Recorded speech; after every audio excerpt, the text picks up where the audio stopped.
आज शिव महापुराण जी की कथा के क्रम में आज रुद्र संहिता का आज 8वां अध्याय। इस अध्याय का नाम है प्रणव ओंकार से ब्रह्मांड की उत्पत्ति और ब्रह्मा विष्णु के अभिमान रूप गर्भ का नाश। बहुत सुंदर अध्याय है, सुंदर व्याख्या है, समझने योग्य है और सुनने योग्य है।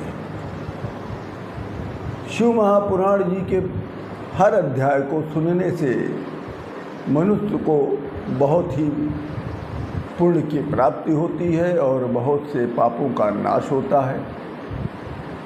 और सावन के महीने में सुनने से, शिव महापुराण को सुनने सावन के महीने में श्रवण करने से अश्वमेध यज्ञ के समान इसकी फल की प्राप्ति होती है।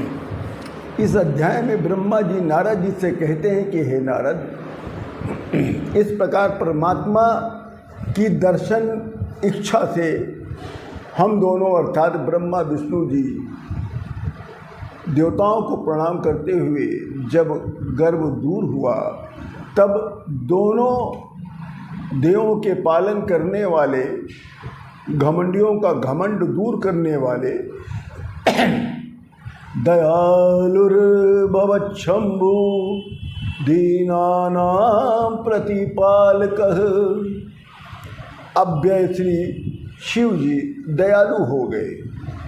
श्री शिव जी ने बड़े सुस्पष्ट शब्दों में, प्लुप्त मात्रा में शब्द लक्षण से लक्षित ओंकार का उच्चारण किया। तब उस समय विष्णु जी ने कहा कि यह शब्द कहाँ से आया। तब ब्रह्मा जी कहते हैं कि हे नारद, हमने और विष्णु ने देखा कि उस लिंग के दक्षिण भाग में सनातन आध वर्ण आकार और उसके उत्तर में उकार को देखा गया। उकार के मध्य में मकार को देखा और अंत में हम दोनों ने ओंकार को देखा।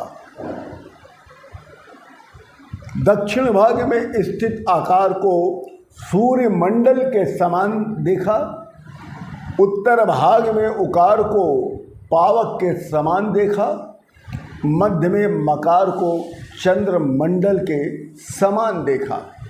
फिर उसके ऊपर अर्थात सबसे ऊपर सत्यमानंदमृतम सत्यमानंदमृतम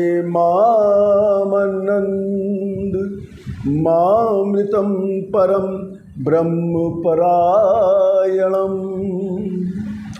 शुद्ध स्फटिक के समान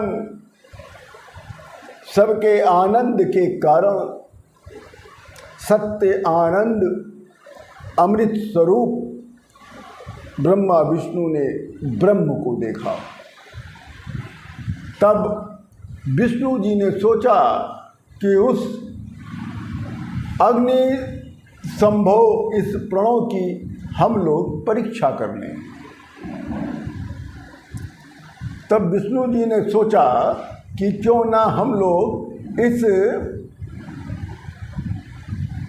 अग्नि संभव इस प्रणव की परीक्षा की जाए कि ये कहाँ से प्रकट हुआ है। अतः इस स्तंभ के नीचे जाकर पता लगाना चाहिए। फिर विष्णु जी ने वेद शब्द से शब्द ब्रह्म और परब्रह्म परमात्मा को स्मरण किया।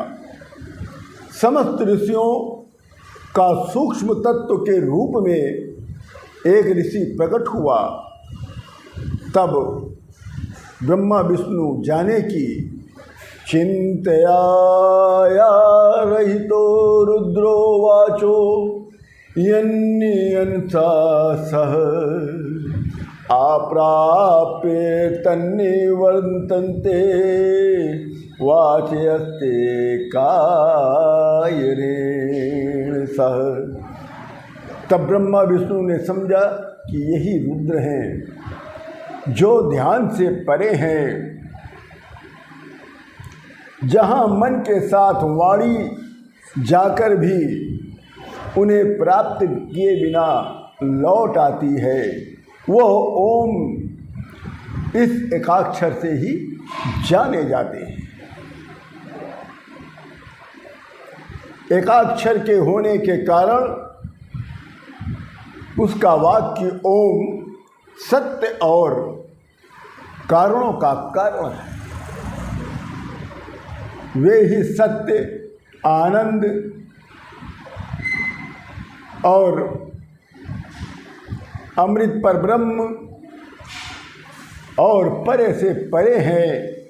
उसी एकाक्षर ओम को आकार रूप से बीज स्वरूप अंडोत्पन्न में योनि ब्रह्मा है।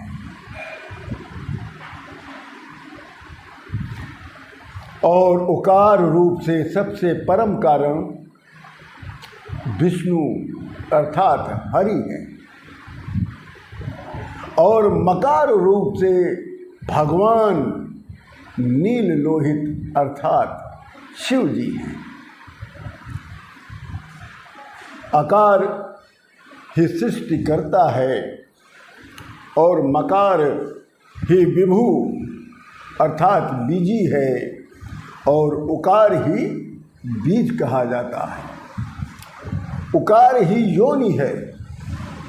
बीजी बीज और योनि, बीजी बीज और योनि को ही नाद कहा जाता है। और यही महेश्वर है। बोलिए शंकर भगवान की जय।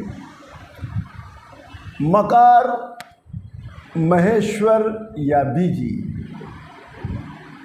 मकार महेश्वर या बीजी अपने को स्वेच्छा से विभक्त कर स्थित रहता है और फिर प्रभु महेश्वर बीजी को लिंग से आकार रूप बीज उत्पन्न करता है अर्थात ब्रह्मा को उत्पन्न करता है। वो आकार रूप बीज ही उकार रूप योनि में पढ़कर सब ओर बढ़ने लगता है। फिर बढ़कर वो दिव्य अंड रूप में परिवर्तित हो जाता है। फिर 1000 वर्षों बाद जल में स्थित रहकर भगवान ने इसके 2 भाग कर दिए।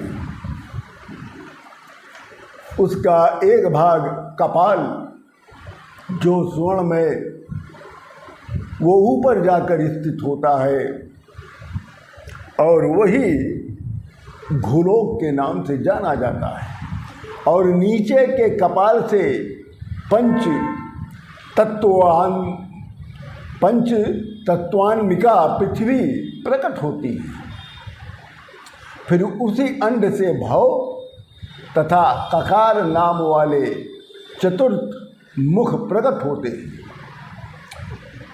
वह ब्रह्मा ही इस लोक का तथा 3 रूप को धारण करने वाले हैं। फिर इसी से यजुर्वेदी उन्हें ओम के नाम से पुकारते हैं। इसी समय ब्रह्मा विष्णु जी ने एक अद्भुत रूप को देखा। इसी समय ब्रह्मा विष्णु जी ने एक और रूप को देखा। पंचवक्त्रम 10 भुज, पंचवक्त्रम 10 भुज गौर कर्पूरवन मुने नाना कांति समायुक्तम नाना भूषण भूषितम। वह रूप ब्रह्मा विष्णु जी ने इसी समय एक अद्भुत रूप को देखा। कौन से रूप को? वह रूप 5 मुख, जिसकी 10 भुजा, कपूर के समान अत्यंत शुभ वर्ण, वो अनेक प्रकार के आभूषणों से सुशोभित वो महान उदार महावीर महापुरुष के लक्षण से लक्षित था। उसके रूप से भयंकर कांति निकल रही थी। तब परमेश्वर भगवान महेश्वर प्रसन्न होकर दिव्य शब्दमय ओम रूप में स्थित हो गए। दिव्य शब्दमयम रूपम माख्याय प्रसन्न स्थिता। उस शब्द परमेश्वर का, फिर परमेश्वर का व्याख्या करते हैं ब्रह्मा और विष्णु जी। कहते हैं कि उस शब्द जो ओंकार ओम शब्द था,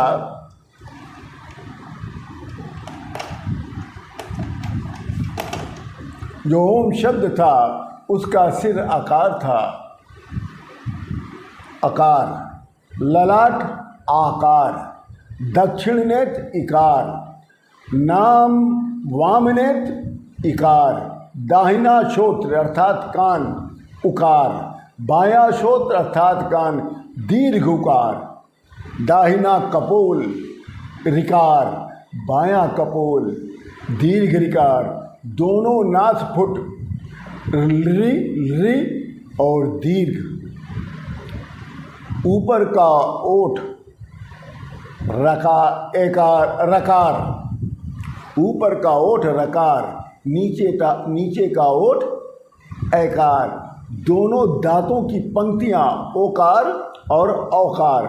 परमेश्वर का जो तालु था अंग और आह, 5 दाहिना हाथ का खा गा घा अड़ा, 5 बायां हाथ च छ झ त्र, दाहिना पैर ट ठ ड ळ ळ, बायां पैर त ध द ध न, उदर यानी पेट, पकार, पार्श्वभाग फखार, बायां पार्श्वभाग बकार, स्कंध भकार, हृदय मकार।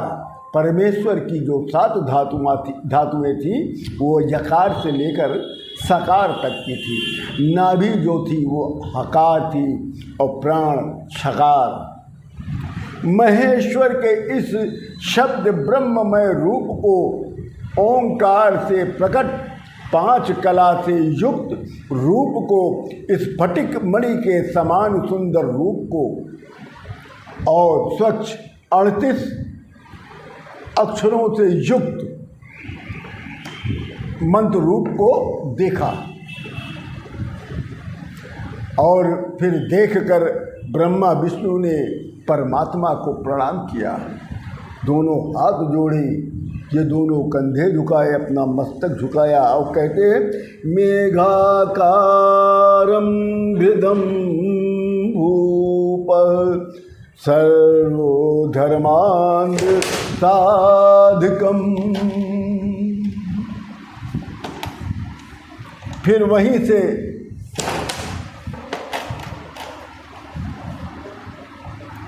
से धर्म, सभी धर्म अर्थ को साधक होकर पुनः वृद्धि के रूप में प्रकट हो गई। गायत्री प्रभव मंत्रम सहितम वश्यम कारकम। सबसे पहले गायत्री मंत्र प्रकट हुआ जो 24 वर्णों का था, जो सबको वश में करने वाला था। वो 24 मंत्र था तत्पुरुषाय विद्महे महादेवाय धीमहि तन्नो रुद्र प्रचोदयात्।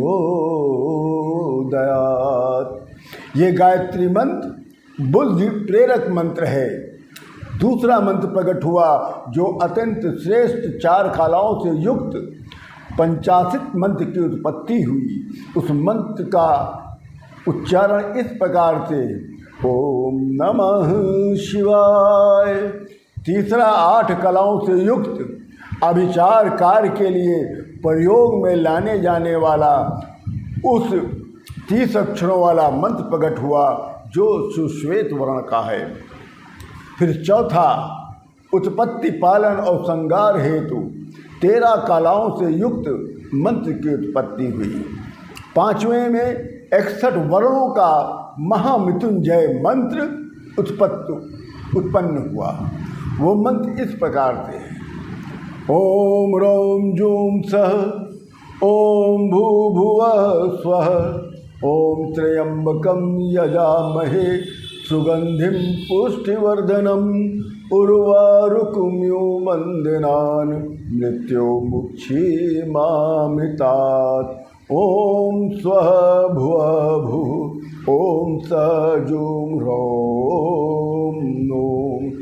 ये मंत्र प्रकट हुआ। इसके बाद छठवां क्षम्यो चिंतामणि मंत्र प्रकट हुआ। ये मंत्र इस प्रकार से है: अग्नि समर्तका दित्यावनिलो षष्ठ बिंदुमत चिंतामणिरिति ख्यातिमित्यादि। फिर सातवां मंत्र, ओम नमो भगवते दक्षिणामूर्ते महामेघा प्रक्ष स्वाहा। दक्षिणामूर्ति मंत्र के रूप में ये सातवां मंत्र प्रकट हुआ। फिर विष्णु जी तत्त्वमासी इस वाक्य का जप करने लगे। ये अध्याय यहीं पर पूर्ण होता है। इसी के साथ मैं आप सभी लोगों को सादर प्रणाम करते हुए निवेदन करता हूँ कि आप मेरी कथा को देखते हुए लाइक का बटन अवश्य दबाएं। जय जय श्री राम।